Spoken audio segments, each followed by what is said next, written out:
Alors, nous allons faire crise ukrainienne. Bon, il date un peu celui-là. Hein, mais bon, c'est comme ça, vous verrez, comme Bruno Le Maire, il a dit, va mener une guerre impitoyable. Poutine va se rappeler de moi. Ouais. RTBF.be. Ça doit être belge. Guerre en Ukraine. La situation s'est aggravée pour l'armée ukrainienne à Severodonetsk.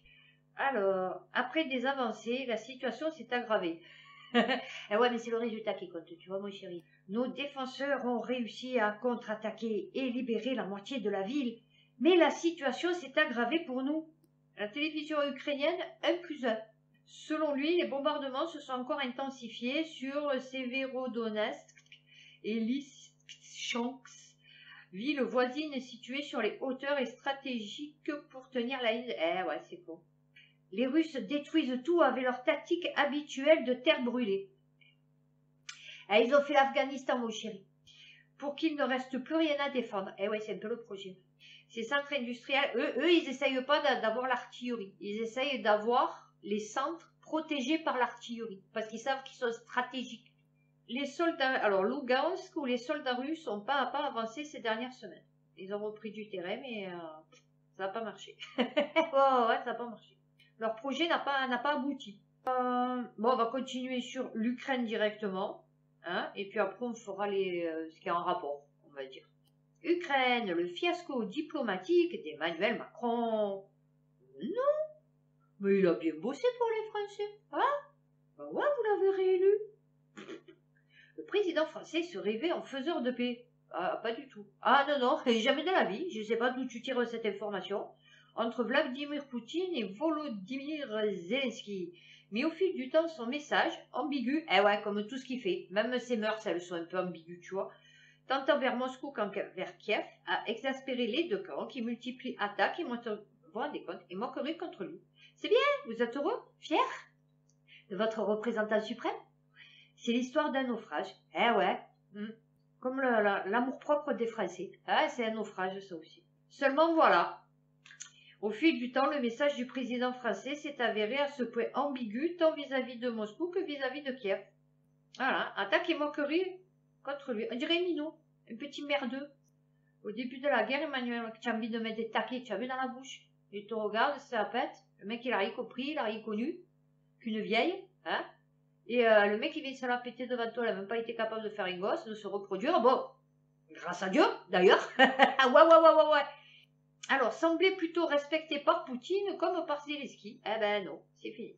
C'était sur le dos d'une autre tortue à flotter dans un autre univers. Voilà. Sur la nôtre, non. Ursula von der Leyen promet une réponse la semaine prochaine à la volonté de Kiev de se porter candidate à l'adhésion de l'Union européenne. France Info. Vous savez que s'il rentre dans l'Union européenne, on est dans la merde. Non, vous le savez. Vous le savez. Que là, c'est la fin de tout. Non, mais là, ça va être le chaos. Alors, se disant que, putain, mais elle, pour de bon que ces gens, ils ont une grosse tête par rapport à leur corps. Je suis sûre que c'est pas là. Vous êtes sûr que c'est pas le truc, là, vous savez, pour mettre des têtes sur d'autres personnages. Vous savez qu'ils font comme dans les films. C'est pas possible d'avoir une aussi grosse tête pour un aussi petit corps. C'est pas possible. Quand je dis qu'on dirait un Playmobil, on dirait un Playmobil. Nous voulons soutenir l'Ukraine dans son parcours européen. Et je sais pas ce qu'ils comptent gratter là-bas, du coup. Vous me direz, c'est tellement corrompu. Eux, ils font du trafic d'organes, putain, ça les arrangerait, ça. Pour faire les expériences. Ah, pour vous faire vos vaccins anti-Covid. Ah ouais. Sur les cellules souches et les embryons de bébés. oui. Un engagement juridique. Eh ouais, parce que là, bon, c'est, ouais, ça va. Mais vous allez voir qu'ils vont les rater. Guerre en Ukraine. Le géant de l'énergie russe Gazprom ferme les vannes et réduit fortement la livraison de gaz à l'Allemagne. L'indépendant. Ben aussi, monsieur, c'est des coups de notable. Ah, ils vont faire des bras zéro aussi cet hiver pour se chauffer. C'est par un communiqué publié sur Telegram, ah ouais, je crois que quoi, ils vont leur téléphoner, que Gazprom a informé l'Allemagne de sa décision. Ah ouais, sur Twitter. Il y avait un petit tweet. Allemagne, 2 points, c'est fini. Voilà. Tu vois, c'était encore plus simple. Le géant gazier russe Gazprom vient d'annoncer la baisse de plus de 40% de ses livraisons quotidiennes de gaz vers l'Allemagne. Je sais pas comment on va faire, hein, Alors, les livraisons de gaz via le viaduc, alors là c'est Gazprom. Les livraisons de gaz via le gazoduc Nord Stream ne peuvent être assurées que jusqu'à un volume de 100 millions de mètres cubes de gaz par jour au lieu de 167 millions de mètres cubes par jour prévu. Alors, il justifie ça par le fait que son fournisseur allemand Siemens ne lui a pas envoyé les équipements dont il a besoin. Ah ouais. Il lui a dit, j'ai besoin d'une clé à molette. Est-ce que tu en as une? Ouais, Siemens lui a dit, peut-être, je vais regarder. Et il a dit, ouais, mais trop tard. Ouais. Tu as répondu trop, tu as mis trop de temps pour répondre. Ah ouais, il me l'a fallu de suite, la clé à molette. Donc je te supprime ton gaz. Voilà. C'est bien. Le coût humain de la bataille de Severodonetsk est terrifiant, déplore Zelensky. C'est bien, tu fais tuer ton peuple pour rien. C'est bien, tu es content? Hein, tu les envoies là? Hein, la chair à canon?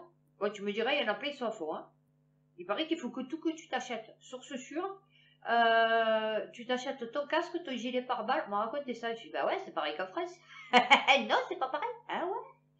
Alors il me dit, oui, et le mec, il mettait des sous de côté pour pouvoir acheter son casque pour pouvoir partir à la guerre. Le coût humain de cette bataille pour nous est très élevé. Il est juste terrifiant.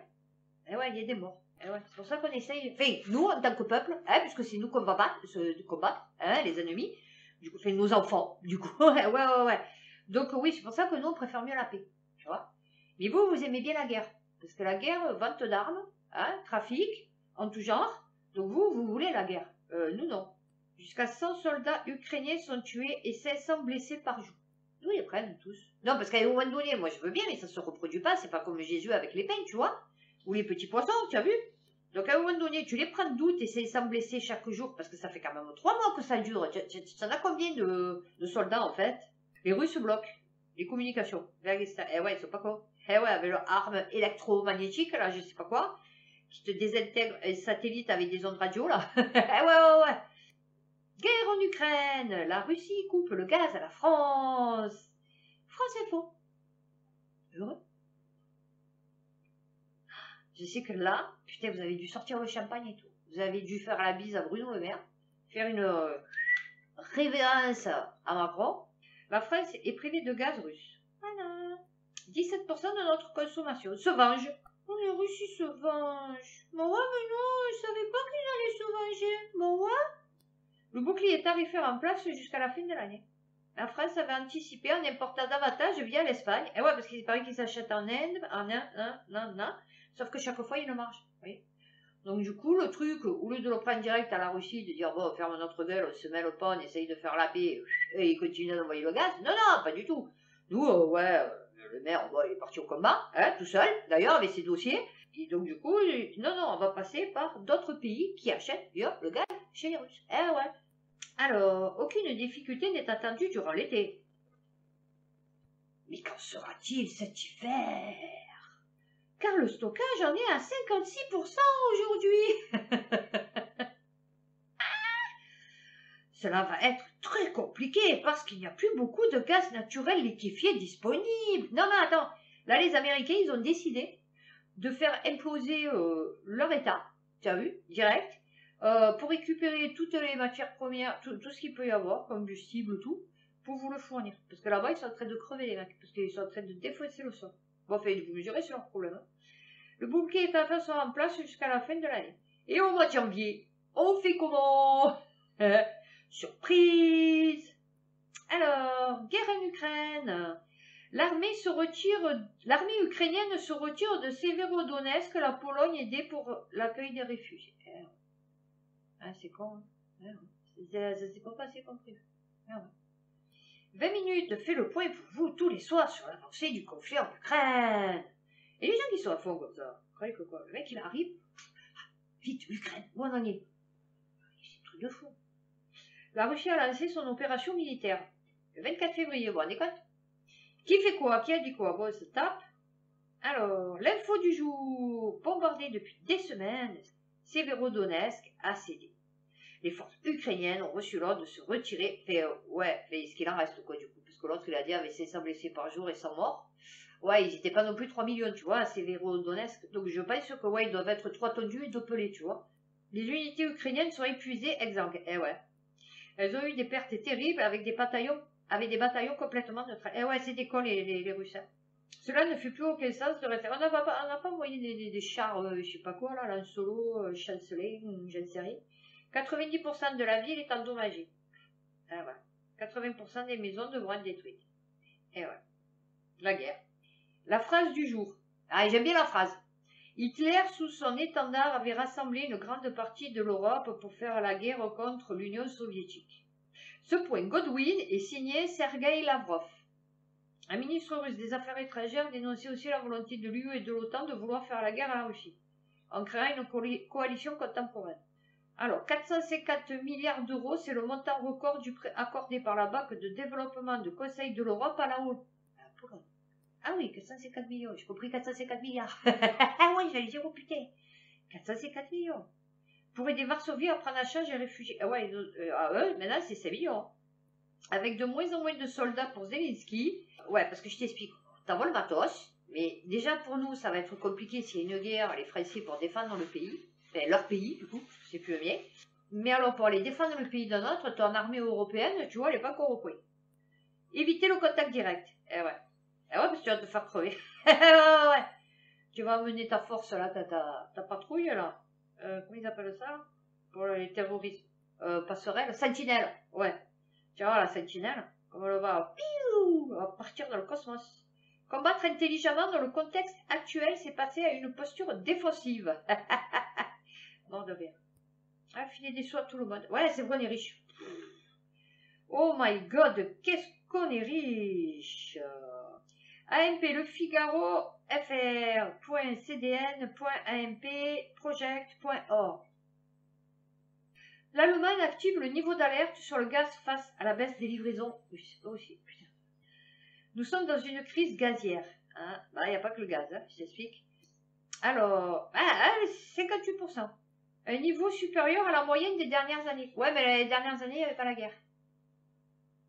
Donc, tu pouvais les remplir à volonté.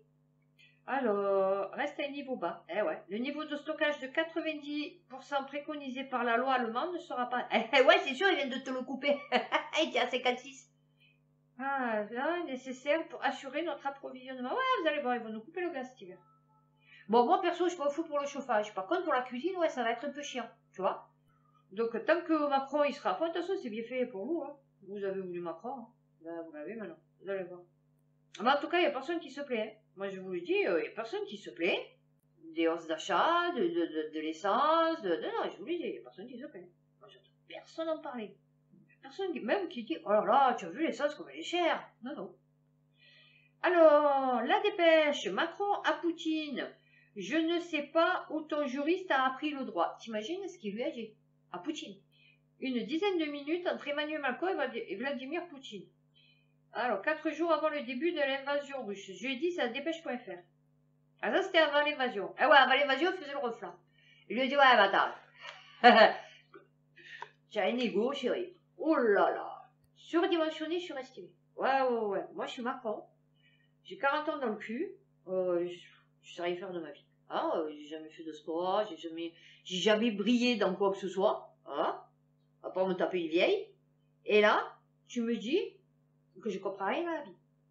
J'ai réussi à faire vacciner 80% de la population française sans violence, avec leur approbation. Je les ai enfermés, je les ai maltraités, je les empêche de se soigner à l'hôpital. Et tu viens me dire à moi qui c'est le fou furieux. Alors ça, c'est Macron. Depuis notre dernière conversation, les tensions de cessent de croître. Et tu sais, mon engagement et ma détermination à poursuivre le dialogue, dit le chef d'État français au leader russe. Je voudrais que tu me donnes d'abord sa lecture de la situation et peut-être de manière assez directe, comme on le fait tous les deux, me dire quelles sont tes intentions. Que pourrais-je dire? Tu vois toi-même ce qui se passe. Rétorque Vladimir Poutine qui évoque les accords de Minsk, protocole de paix censé mettre fin au conflit dans le Donbass. Le chef du Kremlin s'en prend ensuite à Volodymyr Zelensky, chef d'État ukrainien, qui l'accuse de vouloir se procurer l'arme nucléaire. Mais non, n'importe quoi, s'agace Emmanuel Bonne, conseiller diplomatique. Ah ouais, parce que là, il a pris le relais, du coup. Parce que là, Macron, accord de Minsk et tout, il savait plus de quoi il parlait. Tu vois, voilà.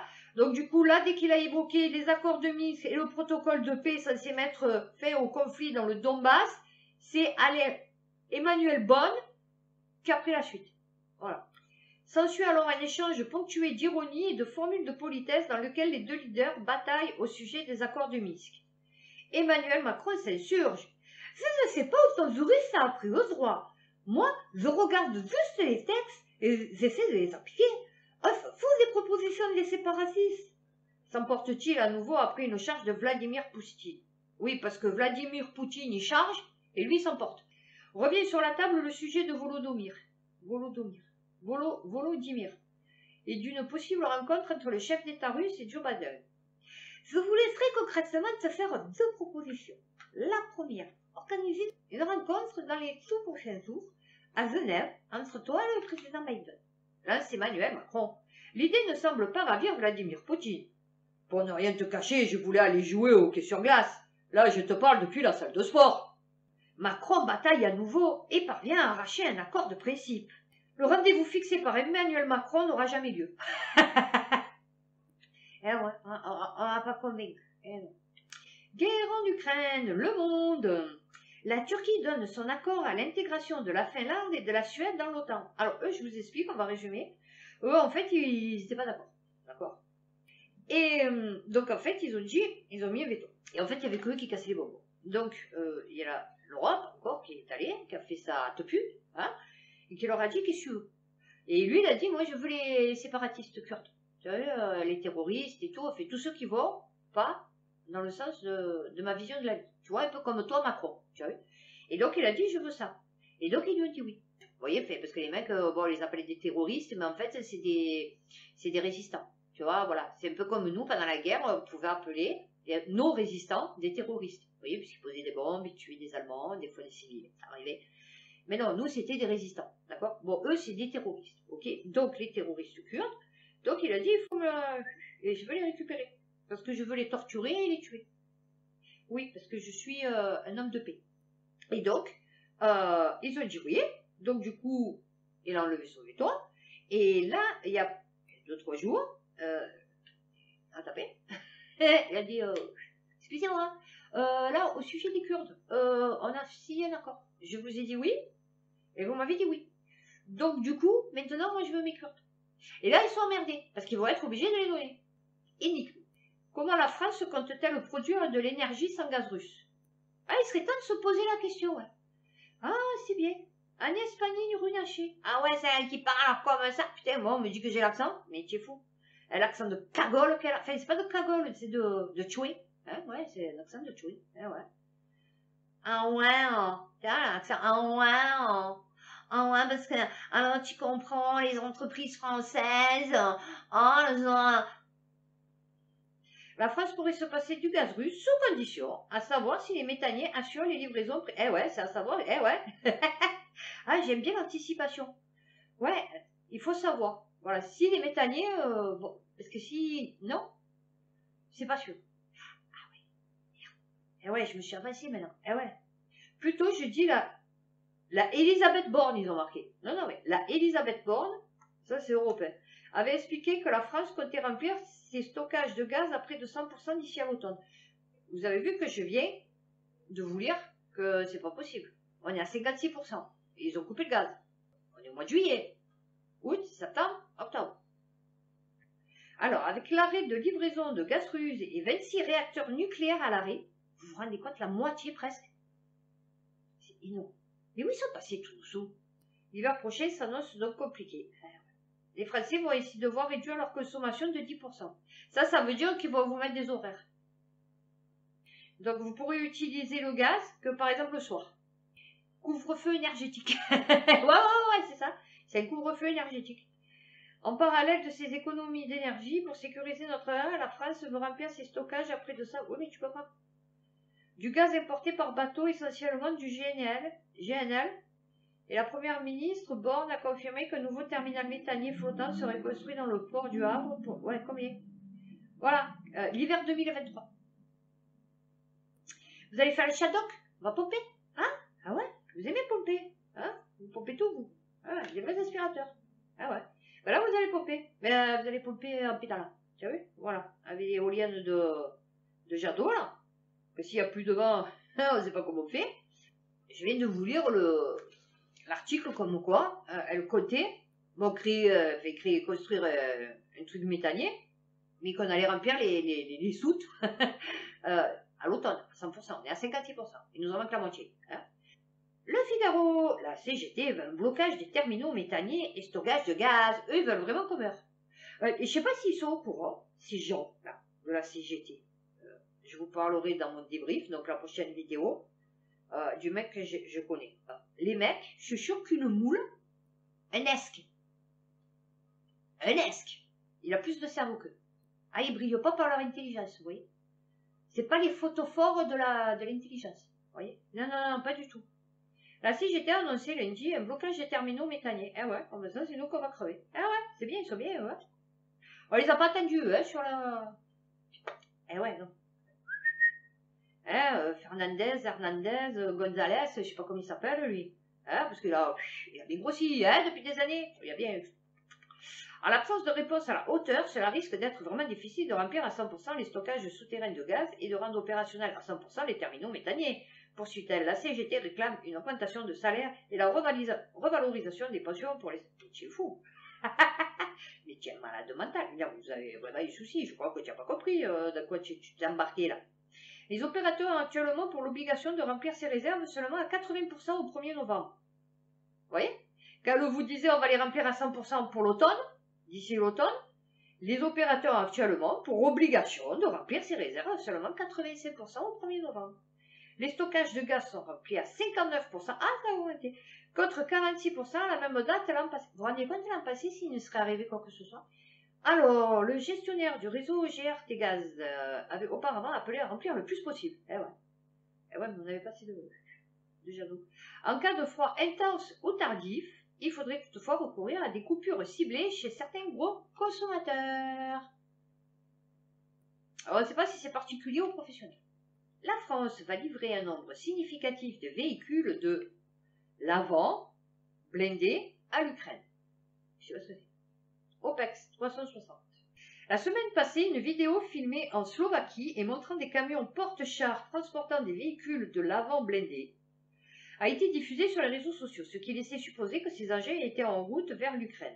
Ce que le ministre des Armées, Sébastien Lecornu, a confirmé ils ont tous des noms chiants en fait, a confirmé ce 28 juin dans un entretien donné au côté... Eh ouais. Hein, tu vois comme quoi, hein, les photos partagées sur les réseaux sociaux, hein, c'est pas que du fake. Eh ouais. Pour se déplacer rapidement dans des zones sous le feu ennemi, les armées ont besoin de véhicules blindés. La France va livrer dans des quantités significatives des véhicules de transport de ce type, des VAB, qui sont armés, a ainsi affirmé le ministre. Mise en service il y a plus de 45 ans. Oh, j'ai des trucs tout pourris qu'on ne sait plus quoi en faire, d'accord. Qui en ont reçu plus de 4000 exemplaires. Le VAB se décline en plusieurs... Putain, vous vous rendez compte, depuis 1945. A priori, les blindés portés à ce standard ne font pas partie de ceux envoyés en Ukraine. Du moins, c'est ce que suggère la vidéo prise en Slovaquie. La flotte de VAB utilisée par l'armée de terre se réduit d'année en année. Si certains... Oh, bah là, on n'en aura plus. Si certains de ces véhicules ont été cédés à la gendarmerie nationale... Ah, c'est les trucs bleus, c'est ça? C'est une espèce de caisse à savon bleu? Ouais, d'accord, tout rouillé, qui se repeint 40 millions de fois, un peu comme la tour Eiffel, hein, qui va s'effondrer. C'est bien, vous allez être content? Ah ouais, notre patrimoine national, puisque de toute façon, on n'est plus une nation, eh ben, il va s'effondrer. Maintenant, ce sera l'Allemagne, ce sera la porte d'Hambourg. Ouais. Alors, à la gendarmerie nationale, lors de l'engagement de celle-ci en Afghanistan. Ah bon, première nouvelle. D'autres ont été détruits en opération quand ils n'ont pas été trop usés par les rigueurs de l'environnement sahélien. Ouais.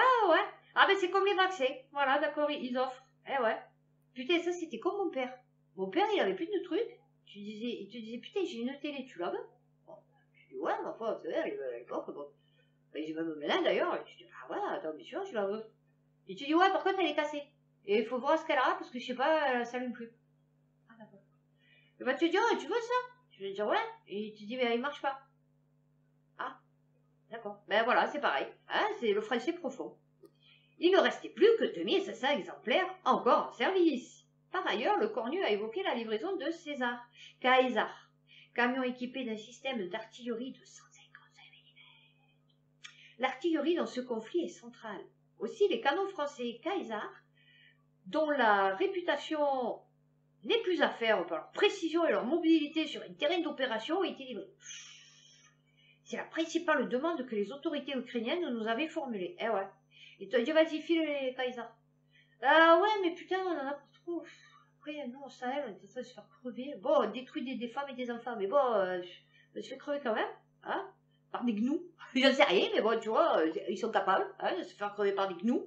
Donc, du coup, ouais, on aimerait bien l'écarter. Non, non, tu les donnes. Ah ouais, non, non, non, non. Tu as dit, ouais, ouh, nous on est riches, on a beaucoup de canons, Kaiser.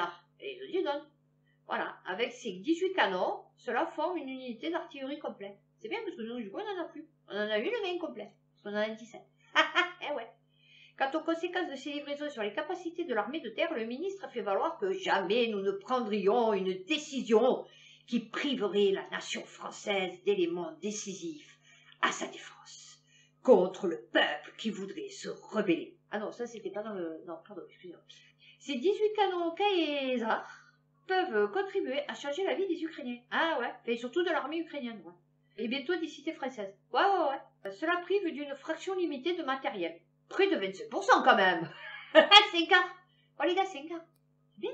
Pour le cycle d'entraînement de court terme. Ah ouais. C'est pourquoi nous demandons à nos industries de défense de se placer dans une économie de guerre. Ah oui, on va construire des armes. Mais c'est nous qu'on va payer. Ah oui, parce que les armes sont payées avec nos impôts. Et après, eux, ils les vendent. C'est Dassault qui les vend. C'est l'État qui paye les armes à Dassault. Donc, Dassault vend les armes à l'État. Donc, c'est nous qu'on paye les armes. Et après, l'État va les donner aux Ukrainiens. Ou à d'autres peuples hostiles. Ouais, ouais. Quoi qu'il en soit, pour M. Lecornu, la coordination entre alliés, notamment dans le cadre de l'OTAN, mais aussi de l'UE, est très importante. Au passage, il a précisé que la possibilité de livrer à l'Ukraine des missiles anti-navires Exocet était en cours d'examen. Ouais, mais file-leur tout. Il y a les sous-marins. Tu veux pas nos sous-marins? Prends nos sous-marins, nos porte-avions, nos avions, les Rafales. Là, c'est bien. La présidente de la commission von der Leyen menacée d'une motion de censure au Parlement européen. Ursula la Playmobil, présidente de la Commission européenne non élue, continue de refuser à appliquer sérieusement les règles de conditionnalité sur l'état de droit, nous lui retirerons notre soutien, a indiqué l'eurodéputé Guy Verhofstadt. Alors déjà, chérie, putain, change de nom. Ouais, parce que là, franchement, c'est compliqué. Alors, 3 figures du groupe Renew. Libéraux, au Parlement... Oh putain, 3, s'il te plaît. Au Parlement européen a appelé lundi à soumettre au vote des eurodéputés une motion de censure contre la commission von der Leyen, lui reprochant son feu vert au plan de relance polonais. Ah ouais, 450 millions d'euros. Malgré les manquements de Varsovie sur l'état de droit. Ah ben, il n'y a pas que Varsovie. Il y a l'Ukraine, il y a tout, hein, tous les pays, même la France, hein, d'ailleurs. Attention, mais non, non, c'est corrompu. Limite, maintenant, la France, elle est plus corrompue que l'Afrique, vous voyez. Pour être mis au vote en séance plénière, ce texte contre l'exécutif de l'Union européenne, préparé par la néerlandaise Sophie in 20, l'ancien Premier ministre belge Guy Verhofstadt, et l'Espagnol Luis Garicano, vice-président de le groupe Renew, auquel appartient la délégation française de l'UE.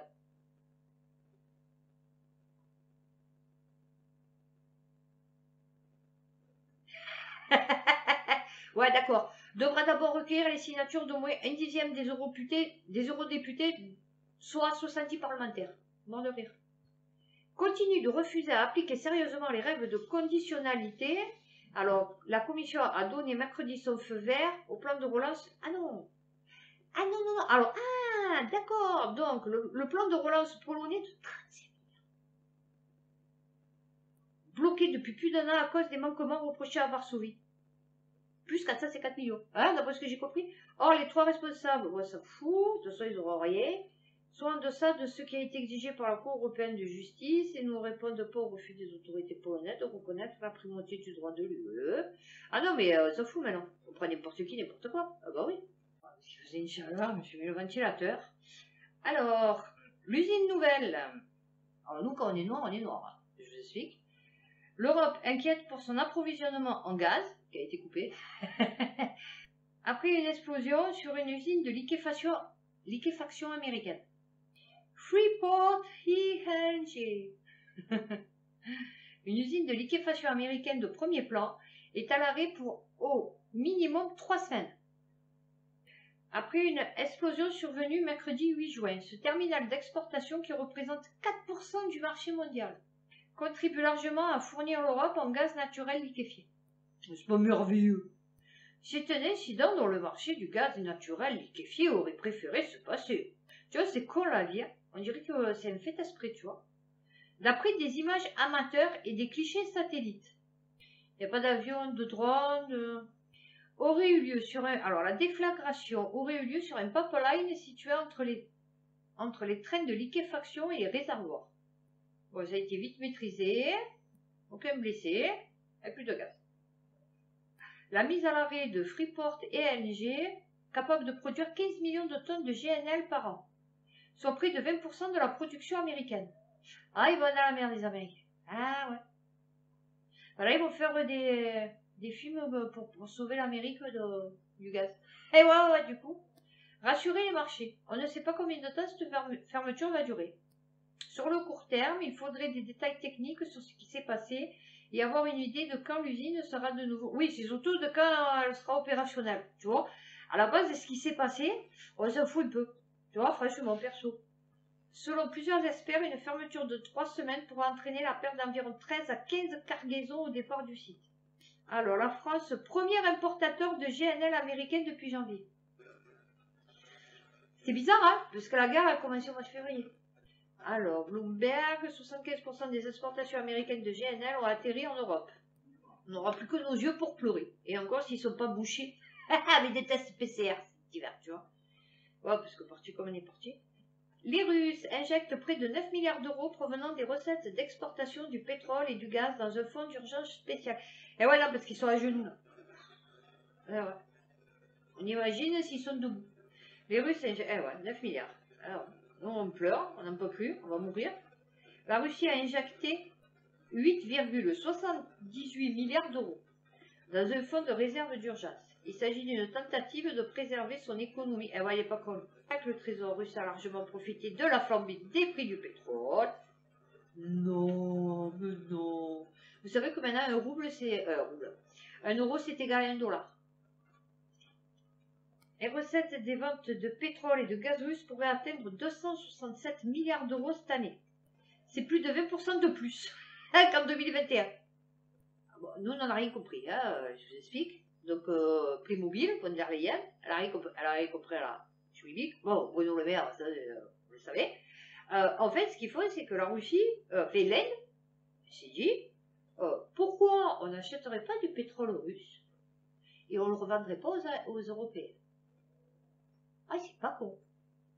Il a dit, ouais, c'est pas con ton idée. Ouais. Et puis on leur prend un peu des sous au passage. Ah ouais? Parce que bon, de toute façon, ils tapinent déjà pour les USA. Donc en fait, l'Inde s'est mis d'accord avec la Russie. Voilà. La Chine et l'Inde sont désormais les acheteurs les plus alipides du pétrole russe. Et oui, parce que donc la Chine et l'Inde, ils nous revendent le pétrole. Plus cher. Mais ils s'en foutent, mais après, c'est pas tes sous. Ah ouais, ils s'en foutent. Puis von der Leyen aussi, elle s'en fout. Puis vous aussi, vous vous en foutez. Ah oui, vous avez un cœur.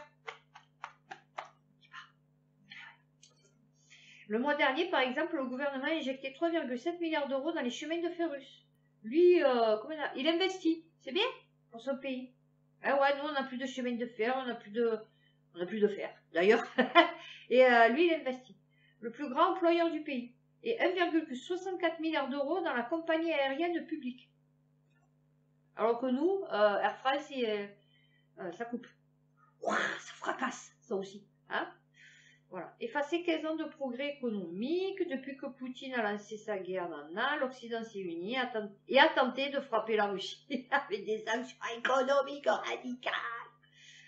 Le gel de centaines de milliards de dollars de réserves étrangères et l'imposition de mesures punitives à plusieurs oligarques. Oh oui. Mais que les sanctions énergétiques n'aient pas porté leurs fruits pour l'instant. Ouais, non, mais jamais d'ailleurs. Hein. Les experts s'attendent à ce que les mesures punitives plus larges paralysent l'économie. Ah oui, oula. À un peu plus long terme et plonge dans une grave... Oui, oui. Il pourrait anéantir 15 ans de... Oui, il pourrait. Ouais, ouais, ouais. Ah ouais. Et puis si ma tante elle en avait, ça serait mon oncle. Mais bon. On va leur mener une guerre sans merci.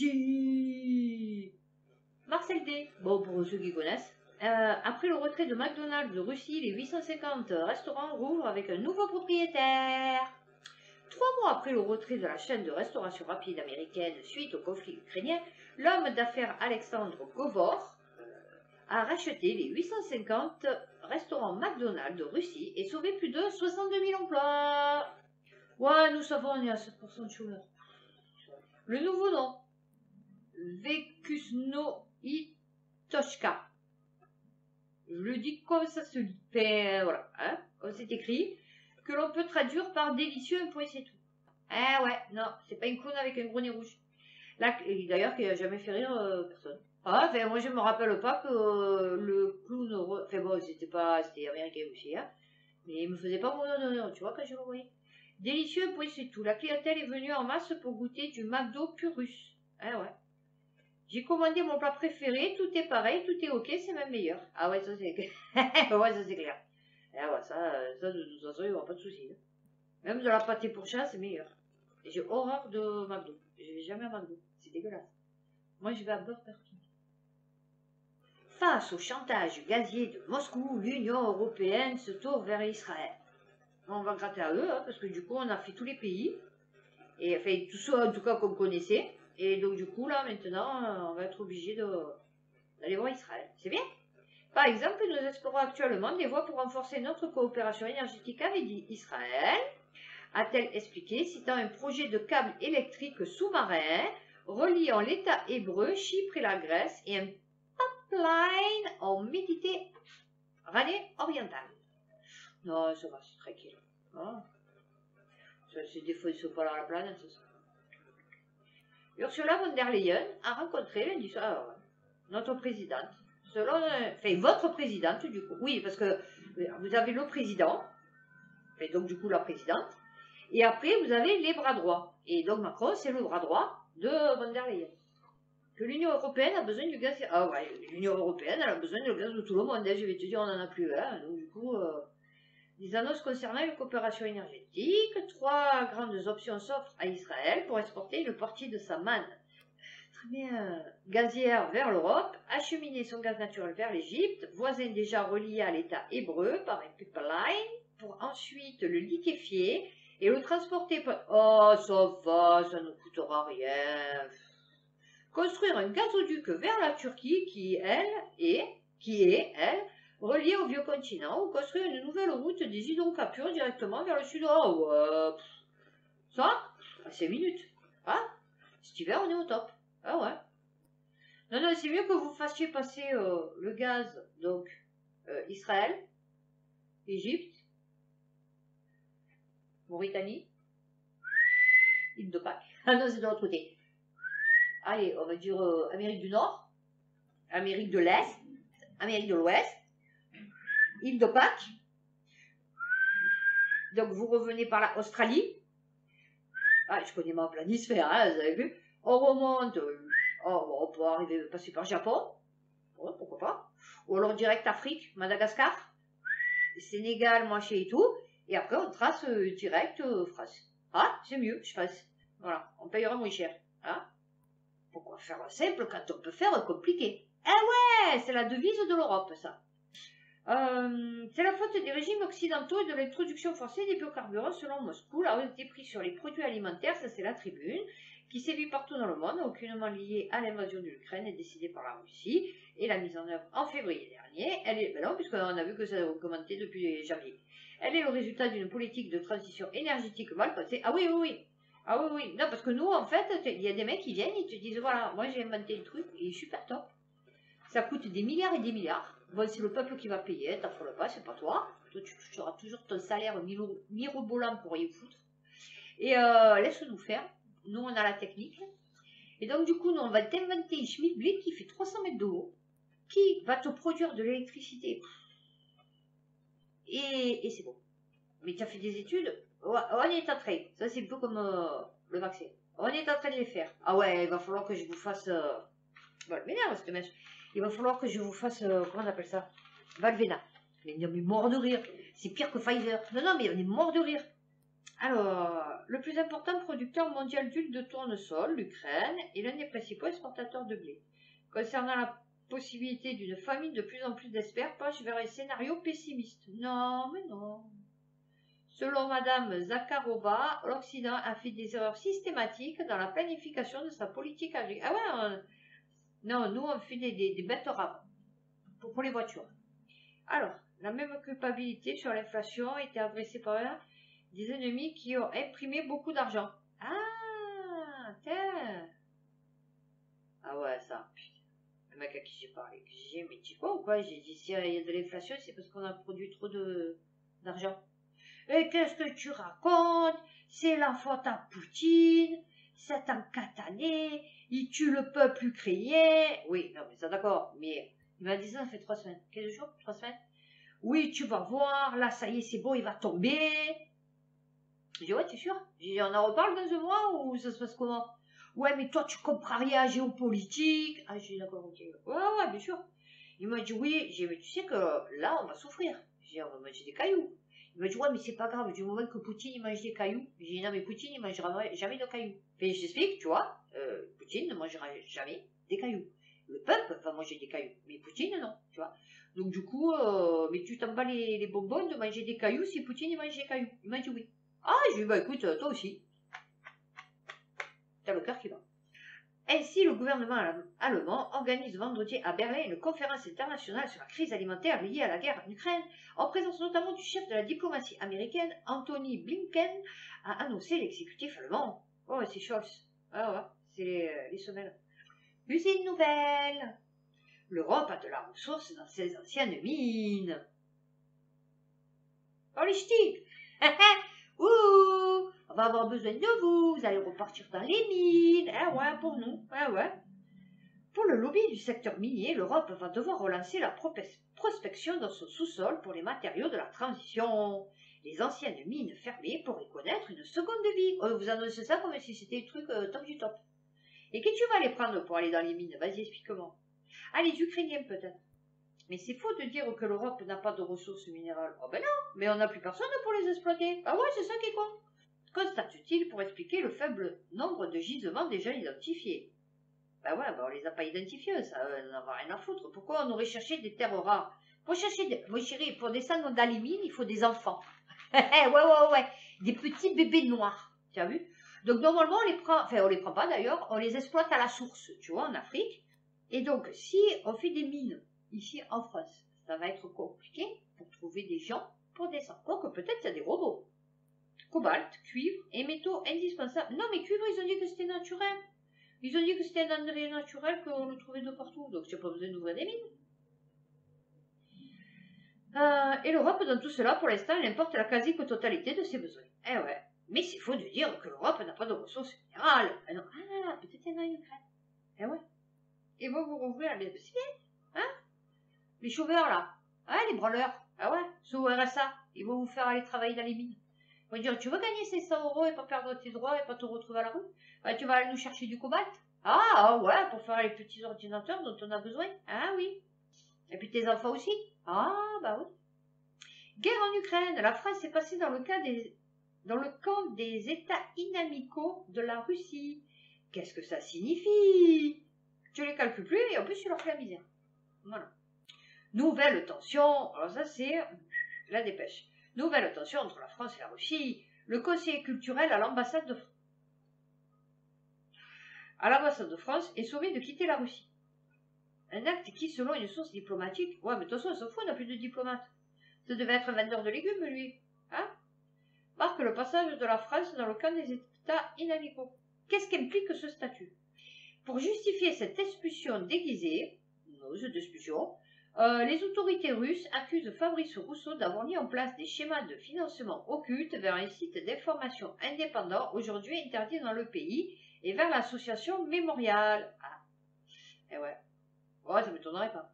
dissoute récemment, qui documentait les crimes sous Staline et défendait les droits de l'homme. Ouais, mais c'est bon, Staline, ça fait 50 ans, putain, ça me bat les couilles, les mecs, ils sont tous morts, de toute façon, il les a tous tués.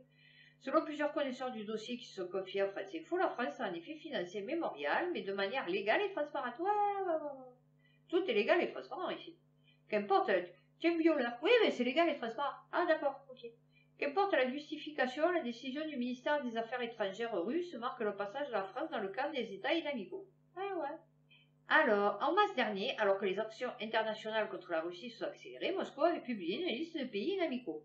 États-Unis, Royaume-Uni, Canada, le Japon, la Suisse, Taïwan, la Corée du Sud, la Norvège, l'Australie, les 27 membres. Putain, pas con ce mec, hein. La France était donc déjà un pays inamical. Eh ouais. Mais là, c'est RT. Voilà. Là, c'est fuck. Voilà.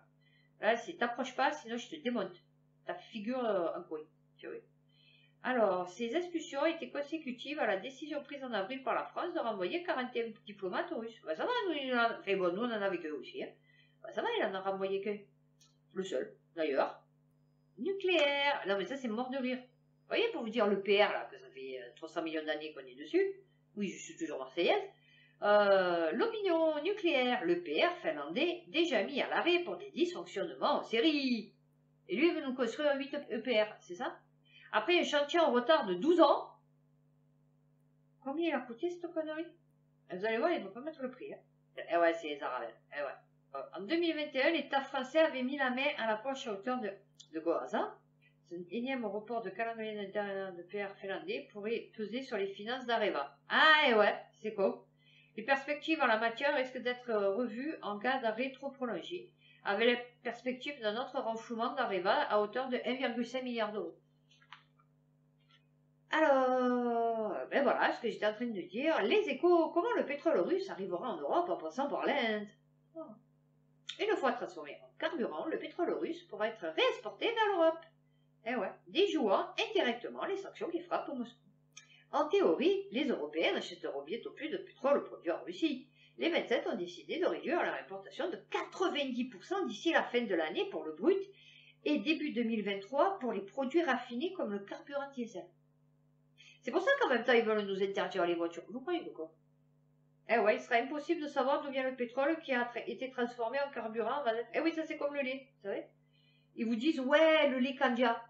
Le lait premier prix, le lait... Mais en vérité, vous savez quoi? Alors, à part si c'est spécial le camion, vous voyez, citerne. Sinon, c'est un gros camion citerne qui passe, qui récolte le lait dans toutes les fermes, à part peut-être les bio, vous voyez, mais les normales. Et après, ils vont vendre le blé, Et après, ils vont vendre le lait à Candia, ou ils vont vendre le lait à Lactel, ou ils vont vendre le lait à... Vous voyez? Et en fait, c'est le lait de... Mais c'est pas une... c'est pas d'où il vient le lait. Vous voyez ce que je veux te dire? Ce que je veux vous dire, c'est pas une ferme spécifique. Ben là, ça sera pareil. Et ben voilà. Ben écoutez, on a fini sur crise ukrainienne. Et je vais passer sur mon débrief de la quinzaine. Beaucoup de choses à dire.